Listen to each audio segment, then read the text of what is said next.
حضور علیہ السلام سے جب پوچھا گیا کہ حضور سب سے بڑا گناہ کون سا ہے، تو آقا کریم علیہ الصلوۃ والسلام نے فرمایا کہ سب سے بڑا گناہ یہ ہے کہ ان تجعل للہ ندا، کہ تو اللہ کے ساتھ کسی کو شریک ٹھہرائے، وہو خلقک، حالانکہ اس نے تجھے پیدا کیا، تجھے تخلیق کیا اور تو اس کا شریک بنا کے بیٹھ جائے، کہ یہ سب سے بڑا گناہ ہے۔ تو راوی نے عرض کی کل تو ثم ایو، حضور پھر اس کے بعد؟ تو آقا کریم نے فرمایا ثم ان تقتل ولدک خشیۃ ان یطعم معک، تو بچے کو اس لیے قتل کر دے کہ یہ کس طرح میں اس کو پال سکوں گا، بچے کو ضائع کر دینا، اس کو قتل کر دینا۔ اللہ فرماتا ہے نحن نرزقکم وایاہم، ہم تمہیں بھی رزق دیتے ہیں ان کو بھی دیں گے۔ تیسری بات حضور نے فرمایا ان تزانی بحلیلۃ جارک، آپ ہمسائے کی بیوی کے ساتھ بدکاری کریں، تو یہ بڑے گناہوں میں سے۔ ہمسایہ ماں جائے کی طرح ہوتا ہے، اس کی دیوار سانجھی ہوتی ہے، اس کی عزت سانجھی ہوتی ہے، اور اگر کوئی شخص طاق میں رہے اور ہمسایوں کے گھر گھس کے ان کی آبرو ریزی کر دے، تو یہ تین بڑے گناہ جو ہیں ان میں سے ایک بڑا گناہ اللہ کے محبوب علیہ السلام نے ارشاد فرمایا۔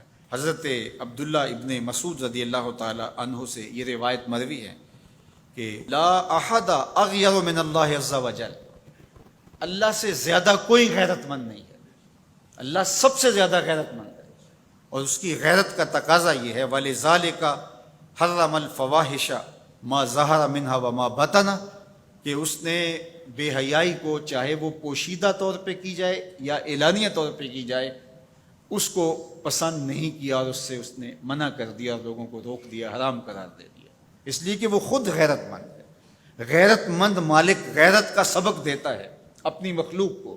اللہ تعالیٰ قرآن مجید میں ارشاد فرمایا وَلَا تَقْرَبُوا الْفَوَاحِشَ مَا ظَهَرَ مِنْهَا وَمَا بَطَنَ، فحش کام کے قریب نہ جانا، وہ اعلانیہ طور پہ کرو یا وہ مخفی طور پہ کرو۔ تو مفسرین نے لکھا کہ جو بدکاری ہے وہ مخفی فحش ہے، اور شراب نوشی یہ اعلانیہ فحش ہے۔ شراب نوش جو ہے وہ چھپ نہیں سکتا، بدکار بعض اوقات ایک مدت کے لیے چھپ جاتا ہے، لیکن یہ بات ذہن میں رکھیے کہ جو بدکار ہے وہ دنیا کے اوپر رسوا ضرور ہوتا ہے، اس کے چہرے کا نور چھین لیا جاتا ہے، اور اس کے اوپر مصیبتیں مسلط کر دی جاتی ہیں، اور اللہ کے قہر و غضب کا شکار ہوتا ہے، اس کی دعائیں قبول نہیں ہوتی، نیک لوگوں کی دعاؤں سے اس کا حصہ نکال لیا جاتا ہے، لیکن بہرحال ایک مدت کے لیے چھپ جاتا ہے۔ لیکن شرابی اپنے جرم کو نہیں چھپا پاتا، تو کہا کہ جو مخفی جرم ہے وہ بدکاری ہے، اور جو ارشاد فرمایا قرآن نے کہ جو ظاہر جرم ہے اس سے مراد جو ہے وہ الخمر ہے، شراب ہے، اور ہر نشہ دینے والی چیز سے حرام کی حرمت آئی۔ کل مسکر خمر وکل خمر حرام، فرمایا ہر نشہ آور چیز شراب ہے، اور ہر شراب حرام قرار دے دی گئی ہے۔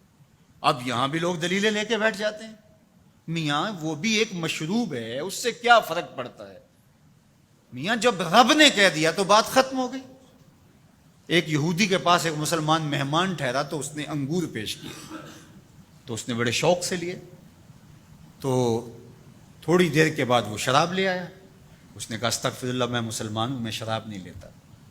تو اس نے ہنس کے کہا یہ جو انگور آپ نے کھائے ہیں شراب اسی سے کشید ہوتی ہے۔ تو اس مسلمان نے کہا کہ آپ کی اہلیہ کدھر ہے؟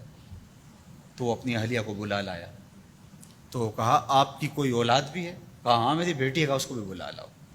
تو اس کو بھی بلا لایا۔ جب دونوں آ کھڑی ہوئی تو کہا کہ یہ حلال ہے تیرے لیے، اور یہ بیٹی اسی کی ہے، اور یہ حلال نہیں ہے۔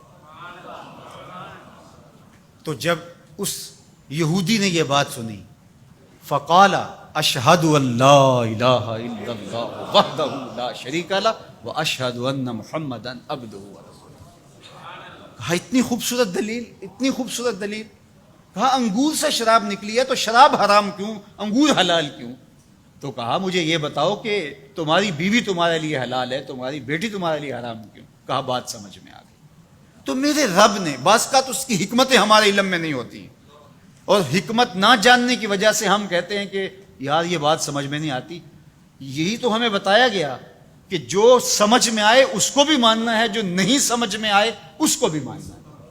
ہم جنت کو مانتے ہیں نا، دیکھا ہے، یا رب کو مانتے ہیں، دیکھا ہے، وہ سمجھ میں آتا ہے، تو دل میں تو آتا ہے، سمجھ میں نہیں آتا۔ میں جان گیا بس تیری پہچان یہی ہے۔ ہم تو سب سے بڑی حقیقت کو بغیر دیکھے مانتے ہیں، بغیر سمجھے مانتے ہیں۔ ادراک فہم کی حدود سے ورا ہے، عقل و خرد کے دائروں سے ورا ہے، لیکن اس حقیقت کو ہم مانتے ہیں تو اس کے کہے ہوئے کو کیوں نہیں مانیں گے؟